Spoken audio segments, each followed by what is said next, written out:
This is another sign of the times, an analysis and a commentary. Jesus rifles deploying to Afghanistan. When the so-called Jesus rifle came to light in January 2010, it sparked constitutional and security concerns. The Pentagon ordered the removal of the secret code, referring to Bible passages that the manufacturer had inscribed on the scopes of the standard issue rifles carried by U.S. soldiers into battle in Iraq and Afghanistan.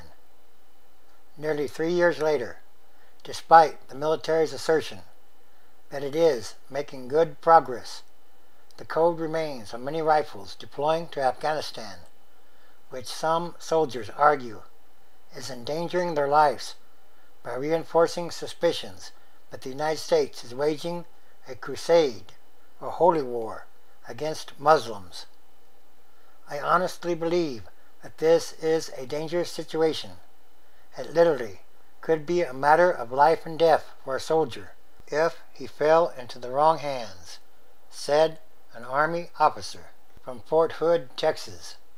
The officer, who asked not to be named out of fear of reprisal from commanders, provided a photograph of the code on an M4 rifle assigned to a soldier who is slated to deploy to Afghanistan in coming weeks. The code stamped into the metal of the soldier's ACOG, Advanced Combat Optical Gun Sight, ends with the model number with JN812, which refers to the New Testament passage, John 8:12, which reads, "Then spoke Jesus again unto them, saying, I am the light of the world. He that follows me shall not walk in darkness, but shall have the light of life." Other rifle scopes, among some 250,000, provided by Michigan-based manufacturer Trijicon, were imprinted with codes that point to passages in Matthew, Mark, Luke, Corinthians, and Revelation.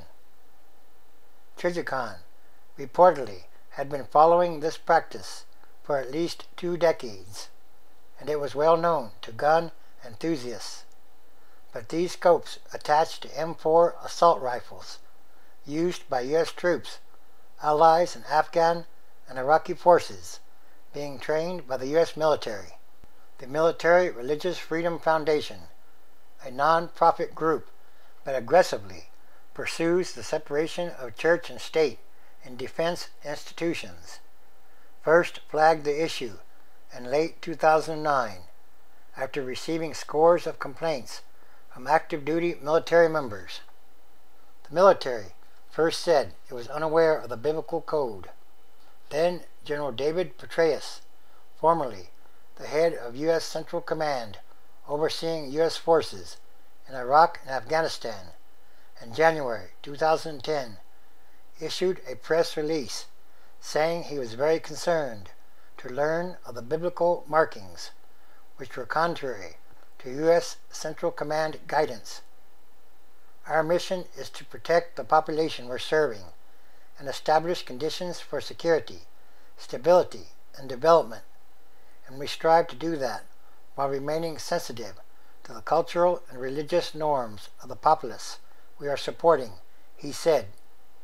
In January 2010, Trijicon, which had a multi-year Defense Department contract to provide up to 800,000 sights, announced it would stop printing the verses on new scopes for the military and provide modification kits for the removal of the code on existing scopes. The Department of Defense said it would modify the scopes, starting with those on bases, though in March said it might take as long as a year. But not all observers thought removal of the unobtrusive lettering on the scopes was a matter of great urgency. Fast forward 2.5 years, and Jesus rifles are still widely used in the United States and in areas of conflict, according to the Fort Hood officer who was deployed to Iraq in 2010 to 2011, he says he has never seen a fix-it kit. The Military Religious Freedom Foundation said they have received more than 2,800 complaints from troops about the Jesus rifles, now even more widely known to Afghans and Iraqis, in part because of the controversy. Do all the Afghans and Taliban know about this? Probably not, but the ones who do could ultimately affect the life of a soldier, said the Fort Hood officer. There's absolutely no reason this couldn't have been done in the first 6 weeks, and that just leads me to wonder, why is the Army leadership not taking ownership of the responsibility of completing this task? More signs. Contacted by NBC News, scope maker Trijicon directed calls to the head of sales and marketing, Tom Munson, who relayed the message through his secretary, but he had no interest in discussing the Jesus rifle. Queries to the military about the plan to remove the gospel referencing code were answered in the form of an email statement saying the corrective measures the Army took to remove the code were still ongoing. This too is another sign of the end of times as we know them, transition days, which is a time of extraordinary changes, happenings, and events, because it's about what kind of world are we leaving to the future generations, and that should be a very important question to ask. Mark chapter 13. And as he went out of the temple, one of his disciples said unto him, Master, see what manner of stones and what buildings are here. 2. And Jesus answering said unto him, See thou these great buildings? There shall not be left one stone upon another that shall not be thrown down. 3. And as he sat upon the Mount of Olives over against the temple, Peter and James and John and Andrew asked him privately, 4. Tell us, when shall these things be, and what shall be the sign when all these things shall be fulfilled? 5. And Jesus answering them began to say, Take heed lest any human deceive you. 6. For many shall come in my name, saying, I am Christ, and shall deceive many. 7. And when ye shall hear of wars and rumors of wars, be ye not troubled, for such things must needs be, but the end shall not be yet. 8. For nation shall rise against nation, and kingdom against kingdom, and there shall be earthquakes in divers places, and there shall be famines and troubles. These are the beginnings of sorrows.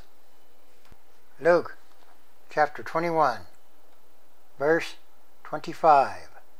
And there shall be signs in the sun, and in the moon, and in the stars, and upon the earth distress of nations, with perplexity, the sea and the waves roaring.